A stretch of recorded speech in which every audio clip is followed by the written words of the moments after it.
Namaste everyone, welcome to Namaste. Yoga Diaries. Today our guest, we're in Cam Yoga, Cambridge-based yoga studio, beautiful Cam Yoga studios, and one of Cam Yoga studios experienced teacher.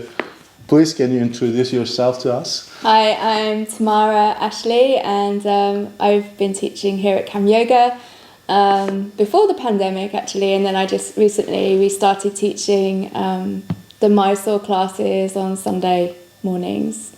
What time is that? It's 7 to 9 a.m. on Sunday mornings, so you just get out of bed, come practice, and then go for breakfast. Mysore, Ashtanga yoga. How long have you been practicing, Tamara? So I started practicing, I think I was introduced to the practice in about 2001 when I was living in the United States, and I was living in Texas, and I went to some workshops with David Swenson. Oh wow, okay. And then that's like 22 years. Yeah, it's a long time. Yeah. But I've been practicing off and on, and I also had a break where I was injured. So about 15 years ago, I had quite a serious back injury. And then I didn't practice Ashtanga for 5 years after that because I was in a lot of pain, and it was very difficult to practice Ashtanga yoga. But actually Ashtanga then became a really deep tool for healing, and it actually, once I had got a lot of the mobility back and I was able to kind of move reasonably well, the Ashtanga sequence actually helped me with those last stages of healing. And I was suffering from chronic pain, and like working through the sequence really helped me. Talking about Ashtanga yoga classes, can you actually tell us what is Ashtanga yoga? Well, so Ashtanga means the 8-limbed yoga.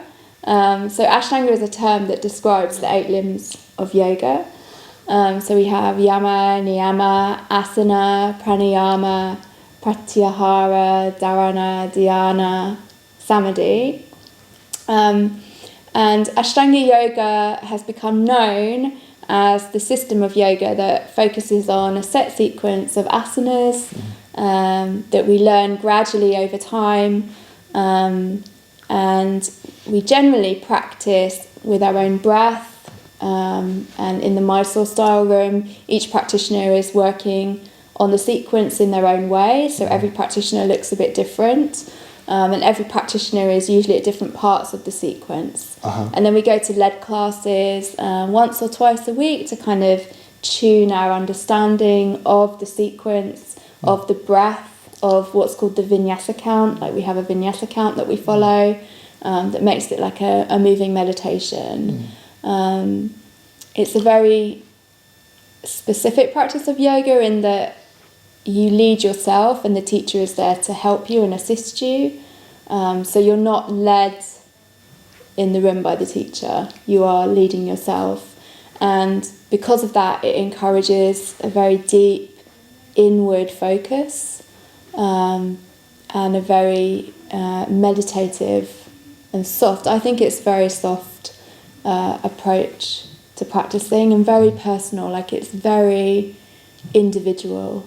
And because of that, it can really have a very deep and profound effect as a yoga practitioner. And it can take you into the yoga state very quickly, I think. You mentioned about the set sequences. How many set sequences there are in Ashtanga yoga practice? So there are 6 set sequences. Is it the 6th the highest one, the most advanced one? Yeah, the 6th one is the most advanced one, and I think there's only one or two practitioners in the world who have gone into the 6th series. I think there's a few who've gone into 5th series. Most people are practicing primary and like at Cam Yoga. Primary and intermediate series. Primary and intermediate. Yeah. And I think the series are there to just show you that you never finished. Like yoga is an ongoing process, and you have to engage in yoga as a process. it's not something that ever completes. You can't go tick, oh, now I'm a yogi. So I think the sequences do that because it takes a very long time to progress through all the sequences. That it's just giving you something to really focus on. Yeah. Even if you're on the 6th series, that means you haven't finished it yet. Yeah, you haven't. And everybody's got different capacities and facility in their body and in their mind. And so the sequences can meet that. And so it doesn't really matter what series you're on, where you are in the practice. What more matters is the quality of your practice, the state of your mind, your focus, your awareness of your breath, your awareness of the sensations in your body, that you're taking care of your body and that you're really nurturing yourself through the practice. And so a really grounded, short, simple practice can be much more profound than jumping around on your hands and flying about for 20 minutes or an hour or whatever. So even though that can also feel amazing. But yeah, what we're looking for is yoga. And mentioning about taking care of your body just makes me feel like asking a question about how do we take care about our physical body. For example, what do you eat? Okay. What's your yoga diet? So I am a liberal vegan. I always describe myself as a liberal vegan. So I try to eat a plant-based diet with lots of fresh fruit and vegetables, grains, so things like porridge and rice. I eat a lot of rice. Steamed vegetables. I do eat some curries, make curries at home. Soups, smoothies, nuts and seeds. And I call myself a liberal vegan because when I'm travelling around, it's hard sometimes to be strictly in the vegan diet. Lots of yogis are vegetarian and vegan. And I think when you start to take care of your own body, when you start to pay attention to the sensations in your body, you start to realise how connected you are to the rest of the world. You start to realise how connected you are to other living beings and animals and the planet. And so it comes that you want to also take care of them. So by taking care of your own body, you start to want to take care of other beings and the planet. And what we call ahimsa, non-harming. So non-harming starts to become more global in your experience, in your perception. And I think that's really powerful. But I think you also have to go, and ahimsa and this non-harming, taking care of your body, you also have to follow that in your diet. So it might not be natural for people to just become vegan overnight. Like there might have to be a gradual process of becoming more plant-based or just lessening the amount of animal product in your diet, because your body is used to what you have been feeding it and what you've been doing with it, and change is usually quite gradual. So the body will feel a bit stressed if you suddenly make changes. Talking about diet, we have a lot of questions from students about Satvic diet, we call it. Is Satvic diet a yoga diet or not necessarily? It's just a diet? I think, Satvic is looking at very clean sources of food and saucha, like clarity and cleanliness. So very simple, I would say. Satvic diet would be very simple. So you might just have the steamed vegetables and the rice and not too many spices. And if you read the yoga texts, like the Hatha Yoga Pradipika talks about yogis should take milk, and as a vegan I don't want to consume dairy. But you have to remember these texts were written, before industrial farming, before the modern era, where, some of these mass-produced products are not in the same kind of energy or vibration that they were before. So, like if the animal has been suffering in the production of milk or eggs, or then that is passed on to you as a practitioner, and I feel that pain. Like I can. But it's not on Satvic diet. Yes, the Satvic diet does allow you to have milk. I guess. So in a way, the Satvic diet and veganism classes at this moment I don't know. Like, I think that's an interesting question, because Satvic for me is about the vibration. So the vibration of the food and the clarity and cleanliness of the food. So I guess it depends on where it's produced, and was it produced with kindness and good intention, and I think that's a very interesting question. For me, I feel the most clear and the most light and the most, if you want to say, Satvic, when I have a very simple diet of grain and vegetables, not too many spices, no dairy, no animal. That's when I feel, that's experiential. And I think, one of the keys of yoga practice is the experiential inquiry into the self.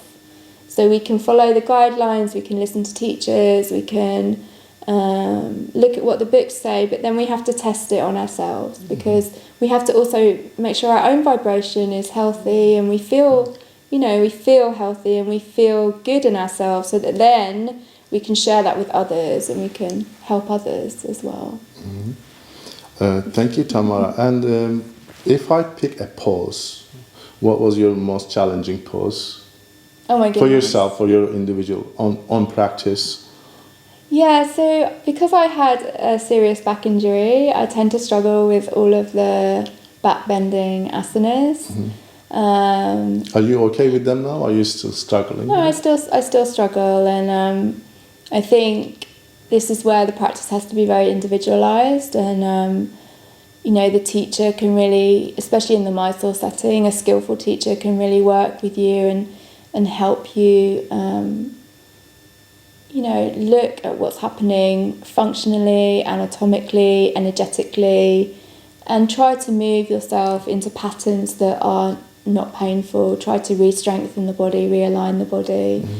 But yeah, I think sometimes when you get an injury, it stays with you, and you just have to keep working with it.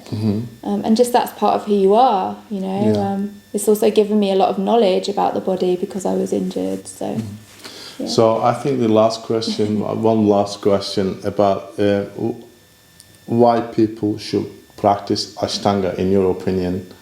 What would you say? It's a very powerful tool of self-inquiry.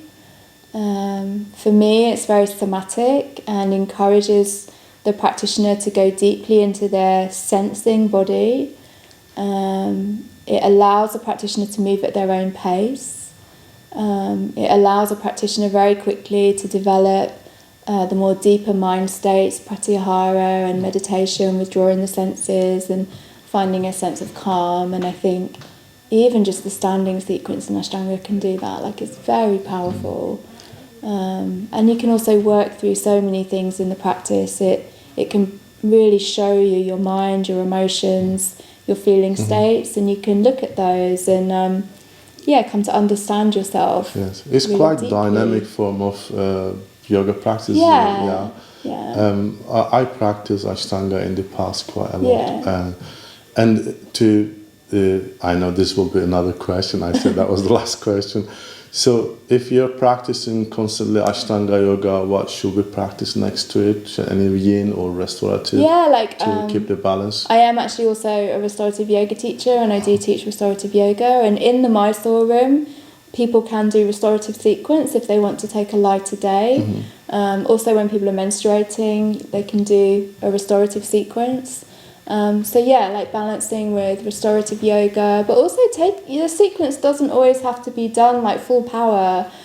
It can be done softly, and and there are different aspects of this series. There are softer parts in primary series, there are softer parts in second series. So, you don't always have to be like, and I think that's a misperception around Ashtanga, like that it's this macho practice happening. Yes, mine is still like that, I think that's a common misperception, and I think that can lead to injury and also like beating yourself up. Like, I think you can be soft and you can just go with your breath and move through, and then there are days where you want to be strong and you want to build your muscles and you want to fly, and it is a byproduct of the practice that you do get strong, because we do have so many vinyasas and chaturangas that you don't have to do them all every day, and yeah, like it's because you're doing it every day, it's kind of showing you your body mind state as well. So yeah, I think just being intelligent and yeah, enthusiastic, but also gentle with the way that you practice is good. Oh, thank you so much for your insight, Tamara. Tamara, Ashley, Cam Yoga. At Cam Yoga, we're at Cam Yoga. If you ever like to practice with Tamara, come along Sunday mornings from 7 to 9. 7 to 9, yeah. Namaste. See you there. Namaste.